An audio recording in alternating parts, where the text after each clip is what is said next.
बिस्मिल्लाहिर्रहमानिर्रहीम। अस्सलाम वालेकुम। कैसे हैं आप लोग? उम्मीद करती हूँ कि सब ठीक होंगे, खैर आफियत से होंगे। अल्हम्दुलिल्लाह मैं अभी बिल्कुल ठीक हूँ। अल्लाह पाक से दुआ करती हूँ कि अल्लाह पाक आप सबको अपने ज़मान में रखे, आप सबकी परेशानियों को दूर फरमाए, आप सबकी तकलीफ़ों को दूर फरमाए, आप सबकी बीमारियों को अल्लाह पाक दूर फरमाए, आप सबकी दुआओं को अल्लाह पाक कबूल कर ले, आपके दिल में जो भी ख्वाहिश है अल्लाह पाक उसको पूरा कर दे। आमीन सुम्मा आमीन या रब्बिल आलमीन। अल्हम्दुलिल्लाह अल्हम्दुलिल्लाह सूरह बकरा से गुड न्यूज़ आने का सिलसिला जारी है। कोई ना कोई खुशखबरी अल्हम्दुलिल्लाह मिलती रहती है। आए दिन कोई ना कोई कमेंट और मैसेजेस आते रहते हैं, सूरह बकरा से रिलेटेड खुशखबरियाँ आती रहती हैं। अच्छा, सुनकर मैं खुद बहुत ज़्यादा मोटिवेट हो जाती हूँ, इसलिए सोचती हूँ आप लोगों के साथ भी शेयर करूँ, आप लोगों को भी मोटिवेशन मिले जिनकी दुआएं कबूल नहीं हो रही हैं, अब तक नहीं हुई है, जिनकी ज़िंदगी में मुआवज़ा नहीं हो, ताकि आप लोग भी इतने यकीन के साथ पढ़ें कि आपकी लाइफ में भी मुआवज़ा हो जाए। यकीन करें, कुछ स्टोरीज़ पढ़कर तो मेरी आंखों में आंसू आ जाते हैं, मैं इतनी इमोशनल हो जाती हूँ। और सूरह बकरा का नाम सुन के जो है ना मैं इमोशनल हो जाती हूँ, क्योंकि सूरह बकरा बहुत ज़्यादा दिल के करीब है। कुछ ऐसी चीज़ें सूरह बकरा से मेरी लाइफ में हुई हैं कि मैं बहुत बहुत ज़्यादा इमोशनल हो जाती हूँ। इंशाअल्लाह ताला दोबारा से सारी जितनी भी चीज़ें हुई हैं ना वो शेयर करूँगी आप लोगों के साथ। जो लोग मेरे चैनल पर नए हैं, मेरे चैनल को सब्सक्राइब कर दें, साथ में बेल आइकन भी दबा दीजिए ताकि मेरी कोई भी नई वीडियो आएगी तो फ़ौरन आप लोगों को मिल जाएगी। सूरह बकरा की आप लोगों को स्टोरी भी सुनाऊंगी, साथ में आप लोगों से एक बात शेयर भी करती हूँ मैं। और बहुत सारी बहनें हमारी परेशान होती हैं रमज़ानों में, हम चाहते हैं कि हम ज़्यादा से ज़्यादा इबादत करें, इस्तग़फ़ार करें, नमाज़ें पढ़ें, दुआएं करें अल्लाह ताला से। औरतों के साथ एक मसला ये भी होता है कि रमज़ान में अगर पीरियड्स आ जाएँ तो हम लोग बहुत ज़्यादा परेशान हो जाते हैं। ऐसा लगता है कि हम इतने कीमती लम्हों को गंवा रहे हैं, ना हम रोज़ा रख सकते हैं, ना हम नमाज़ पढ़ सकते हैं, ना हम कुरान पाक की तिलावत कर सकते हैं। ये चीज़ तो अपनी जगह पर है, इसके बावजूद भी हम अपने रमज़ान को बेस्ट रमज़ान बना सकते हैं। पीरियड्स के दौरान कुरान पाक को की तिलावत करना जो है वो मना है। बहुत सारे स्कॉलर्स के मुताबिक मैं आपको ये बात बता रही हूँ, और बहुत सारे उलमा के मुताबिक हम बग़ैर हाथ लगाए कुरान पाक को पढ़ सकते हैं। लेकिन ये है कि हम बग़ैर कुरान को हाथ लगाए उसकी कुछ आयतें पढ़ सकते हैं, ठीक है। कुछ के नज़दीक हम उसको एक साथ तिलावत नहीं कर सकते, हम कुरान पाक की आयतों को थोड़ा थोड़ा तोड़ तोड़ कर पढ़ सकते हैं। जब पीरियड्स होते हैं ना तो ऐसा लगता है कि हमारा ईमान बिल्कुल लो हो चुका है, क्योंकि जब हम नमाज़ पढ़ रहे होते हैं ना तो हमें ऐसा लगता है हम अल्लाह ताला के बहुत करीब हैं और हमारा ईमान भी बहुत मजबूत रहता है। लेकिन जब हम नमाज़ नहीं पढ़ रहे होते तो हम बहुत लो फील कर रहे होते हैं, हमें ऐसा लगता है कि हम अल्लाह ताला से दूर हो रहे हैं। लेकिन ना हम नमाज़ पढ़ रहे होते हैं, ना हम रोज़ा रख रहे होते हैं, ना कुरान की तिलावत कर रहे होते हैं, लेकिन इसके बावजूद हम बहुत सारे नेक काम तो कर सकते हैं ना। जैसे कि हम अगर कुरान पाक नहीं पढ़ सकते तो हम कुरान पाक का तर्जुमा तो पढ़ सकते हैं ना, हम कुरान पाक को सुन भी सकते हैं, हम तफसीर भी इसकी पढ़ सकते हैं। अच्छा, हम इसके बारे में बहुत सारी चीज़ें जान सकते हैं, अपने मज़हब के बारे में किताबें बहुत सारी हम पढ़ सकते हैं।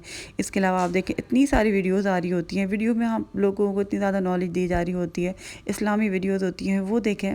आप लोग इस्तग़फ़ार कर सकते हैं, ज़्यादा से ज़्यादा इस्तग़फ़ार करें, अस्तग़फ़िरुल्लाह अस्तग़फ़िरुल्लाह पढ़ें, अल्लाह ताला का ज़िक्र करते रहें, दुआ मांगते रहें। दुआ मांगना मना नहीं है, और दुआ जो है इबादत का मग़ज़ है, और दुआ भी एक इबादत है, और अल्लाह ताला को ये इबादत बहुत बहुत ज़्यादा पसंद है। परिंदों को दाना डालें, किसी को खाना खिला दें। अल्लाह ताला की जो नेमत अल्लाह ताला ने दी है उनके बारे में सोचें, अल्लाह ताला का शुक्र अदा करें, अपने वालिदैन से अच्छा सलूक करें। जो आपका हमसफ़र है, आपके मियाँ बीवी है या शौहर है, मतलब मियाँ है, शौहर है, और आपके दोस्त हैं, उनके साथ आप अच्छा सलूक करें।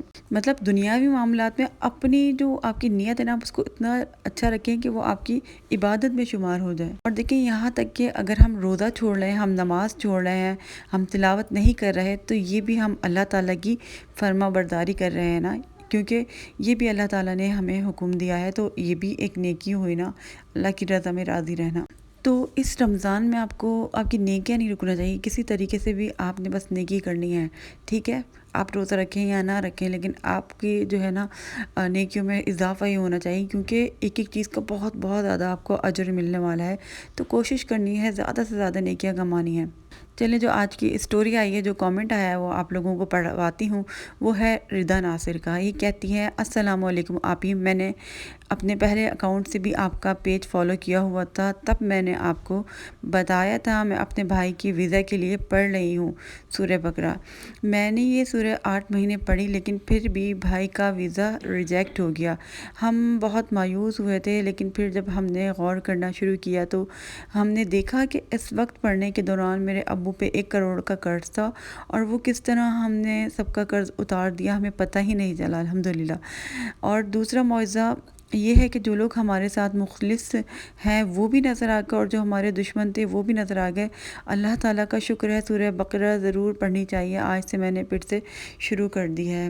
ماشاء اللہ سبحان اللہ، اللہ پاک ان کو نظر بد سے بچائے، اور اللہ تعالیٰ ان کی زندگی میں اور کرامات کرے سورہ بقرہ سے۔ اس طریقے کے کامنٹس پڑھ کے مجھے بہت بہت زیادہ خوشی ہوتی ہے، اور بھی بہت سارے آ رہے ہیں، وہ بھی آپ لوگوں کو پڑھواؤں گی، اور رمضان میں جو ہے یہ چیزیں بھی آپ لوگوں کے ساتھ شیئر کرتی رہوں گی، اور بھی تسبیحات بھی آپ لوگوں کے ساتھ شیئر کروں گی۔ تو دیکھیں، ان کا جو مقصد تھا نا، وہ اس مقصد کے لیے وہ 8 مہینے سے دعا کر رہی تھی، ویزے کے لیے، اپنے بھائی کے لیے۔ لیکن اللہ تعالیٰ کو پتہ ہوتا ہے کہ ان کے لیے کیا بہتر ہے، کیا بہتر نہیں ہے۔ ہم کوئی چیز بہت زیادہ مانگ رہے ہوتے ہیں، اللہ تعالیٰ سے مانگے جا رہے ہیں، بہت زیادہ وظائف کر رہے ہیں، لیکن وہ چیز ہمیں نہیں مل رہی۔ اللہ تعالیٰ فرماتا ہے، ہو سکتا ہے ایک چیز تمہیں پسند ہو لیکن وہ تمہارے لیے بہتر نہ ہو، اور ایک چیز تمہیں ناپسند ہو اور وہ تمہارے لیے بہتر ہو۔ اللہ تعالیٰ بہتر جانتا ہے، ہم نہیں جانتے کہ کس چیز میں ہماری بہتری ہے، اور ہماری قسمت میں اللہ نے جو لکھا ہے وہ چیز ہونی ہے۔ تو اللہ تعالیٰ کے اوپر اتنا ہمارا یقین ہو جائے نا کہ جو بھی اللہ نے لکھا ہوگا وہ ہمیں مل کر رہے گا، اور جو بھی لکھا ہوگا وہ اچھا ہوگا ہمارے حق میں، وہی بہتر ہوگا۔ اور جو ہم سوچ رہے ہیں وہ شاید اتنا اچھا ہم سوچ بھی نہیں سکتے اپنے لیے، جو اللہ تعالیٰ ہمارے لیے سوچ سکتا ہے۔ تو یہ ایک چیز جو ہے نا، بس سکون دیتی ہے۔ دنیا کی کوئی چیز، کوئی ابھی جو ہے نا، آپ تھیراپی لے لیں، کچھ بھی لے لیں، آپ کو ڈپریشن ہے تو وہ چیز ٹھیک نہیں ہوتی، آپ کی پریشانی ہے نا کسی بھی قسم کی، تو اس چیز سے مجھے تو اسی چیز سے سکون ہوتا ہے جب میں یہ سوچتی ہوں کہ سارے معاملات اللہ تعالیٰ کے ہاتھ میں ہے، اور ہمارے ہاتھ میں کچھ بھی نہیں ہے۔ جو بھی کرنا ہے اللہ نے کرنا ہے، اور اللہ تعالیٰ نے بہتر ہی کرنا ہے، تب جا کے مجھے سکون ملتا ہے، ورنہ مجھے کسی چیز سے سکون نہیں ملتا، نہ مجھے کبھی آیا ہے۔ جب میں نے یہ ریئلائز کر لیا نا کہ ہمارے کنٹرول میں کچھ نہیں ہے، ہمارے اللہ کے کنٹرول میں سب کچھ ہے، اور وہی ہوگا جو اللہ چاہے گا، تو پھر مجھے بہت زیادہ سکون آ گیا۔ تو آپ لوگ بھی اس چیز پر بھروسہ رکھا کریں، آہستہ آہستہ ہی بنتا ہے بھروسہ، کیونکہ ہم تو انسان ہیں نا۔ اور انہوں نے دوسرا معجزہ یہ بھی شیئر کیا کہ وہ کہتی ہیں کہ جو مخلص تھے وہ ہمارے ساتھ سامنے آ گئے۔ سورہ بقرہ کی یہ تو بہت زیادہ خوبصورت بات ہے کہ سورہ بقرہ جب بھی آپ پڑھیں گے نا، آپ دیکھیں گے کہ ساری چیزیں سب کھل کر آپ کے سامنے آ جائے گا، کچھ بھی ہڈن رہتا ہی نہیں ہے سورہ بقرہ سے، چاہے وہ آپ کے دوست ہیں، آپ کے رشتہ دار ہوں، آپ کے ساتھ برا کر رہے ہیں، اچھا کر رہے ہیں، وہ بھی آپ کے سامنے آ جائے گا ساری چیزیں، ٹھیک ہے۔ اس کے علاوہ جادو ٹوننا، نظر بد، جو بھی ہے آپ کے سامنے آ جائے گی۔ آپ کی بیماری چھپی ہے، میری بیماری کئی سالوں سے تھی، سورہ بقرہ پڑھنے کے بعد میری بیماری جو تھی وہ پرانی تھی، اور میں اللہ تعالیٰ کا جتنا شکر ادا کروں گا میں کہ اللہ تعالیٰ نے بڑی مصیبت سے بچا لیا، اور یہ اللہ تعالیٰ کے کلام کی ہی برکت ہے، اور اللہ نے اتنی زیادہ آسانیاں کی، اتنی زیادہ آسانیاں کی، جتنا اللہ کا شکر ادا کروں گا میں۔ جب بھی میں مایوس ہونے لگتی ہوں، میں اس چیز کے بارے میں سوچتی ہوں، مجھے بہت زیادہ جو ہے نا رونا آتا ہے اس چیز کے بارے میں سوچ کے کہ اللہ تعالیٰ کتنا رحمان ہے، اللہ تعالیٰ نے کتنا کرم کیا۔ تو جب بھی آپ مایوس ہونے لگیں، پریشان ہونے لگیں، تو آپ یہ بات سوچا کریں کہ جب آپ پریشان تھے تو اللہ تعالیٰ نے کیسے آپ کو اس پریشانی سے نکالا تھا، تو آپ کو صبر آ جائے گا، اور آپ کو ہمت بہت زیادہ اس چیز سے ملتی ہے۔ ہم لوگ کیا کرتے ہیں کہ ہماری زندگی میں کوئی اچھی چیز ہو گئی، ہم سورہ بقرہ پڑھ لیں، ایک اچھی چیز ہو گئی، ہم نے بس کہا کہ ہاں ہماری کام ہو گیا، ہم نے اس کو چھوڑ دیا، لیکن آپ اس کو چھوڑے نہیں، آپ اس کو پڑھتے رہیں۔ میری لائف میں ایک اچھی چیز ہوئی، میں نے نہیں چھوڑا، مجھے اور زیادہ موٹیویشن ملی کہ میں اس کو پڑھوں گی، کیونکہ مجھے لگتا تھا کہ میری پوری لائف اس سے سیٹ ہو جائے گی، ٹھیک ہے۔ پھر میں اس کو پڑھتی رہی، پھر ایک اور چیز ہوئی، پھر ایک اور چیز ہوئی، اس طریقے سے کر کے اتنی ساری چیزیں ہو گئیں، اور اب تک میں نہیں چھوڑتی ہوں اس کو، اور میری کوشش ہوتی ہے کہ ایک دن میں پورا پڑھ لوں۔ ابھی رمضان آ گئے ہیں تو اتنا مشکل ہوتا ہے پھر سورہ بقرہ کو پڑھنا، کیونکہ پچھلے رمضان میں نے سوچا تھا کہ میں سورہ بقرہ کو پڑھا کروں گی، لیکن میرے لیے مشکل ہوا پڑھنا، کیونکہ اور بھی چیزیں میں پھر پڑھ رہی تھی، اور بھی تسبیحات ہوتی ہیں، نمازیں ہوتی ہیں، بہت ساری چیزیں ہوتی ہیں، تو میں اس کو تہجد میں کبھی پڑھ لیا کرتی تھی۔ اس طریقے سے میں جو پوری پڑھتی ہوں اتنی زیادہ وہ ایسے نہیں پڑھ پائی، تو اب کی رمضان میں نے سوچا کہ میں سورہ بقرہ کو پڑھوں گی، چاہے 1 پیج 2 پیج، آدھا سپارہ 1 سپارہ، جتنا بھی مجھ سے ہو سکے گا میں تہجد میں اس کو پڑھا کروں گی۔ میں نے ایک ٹائم اس کا بنا لیا ہے، باقی جو ٹائم ملے گا اس میں قرآن پاک اپنا کمپلیٹ کروں گی۔ اور اگر ایسا ہوتا ہے کہ پیریڈس آ گئے تو پھر ایسا کریں کہ آپ تلاوت لگا لیں۔ ویسے بھی اگر آپ کام کر رہی ہیں نا، کتنے زیادہ کام ہوتے ہیں کچن میں ہمیں کرنے کے لیے، صبح سے جو اٹھ کر جو ہے ہم لوگ کچن میں ہی لگے ہوئے ہوتے ہیں، تو پھر آپ کیا کریں، تلاوت لگا لیں موبائل میں۔ میں تو ایسے ہی کرتی ہوں، کام کرتی رہتی ہوں اور تلاوت چلتی رہتی ہے الحمدللہ، کیونکہ کافی ٹائم سے پڑھ رہی ہوں، کافی حفظ بھی ہو چکی ہے، تو خود بخود منہ سے الفاظ نکل رہے ہوتے ہیں، بہت مزہ آتا ہے سننے میں، اور سننے میں بھی بہت زیادہ سکون ملتا ہے۔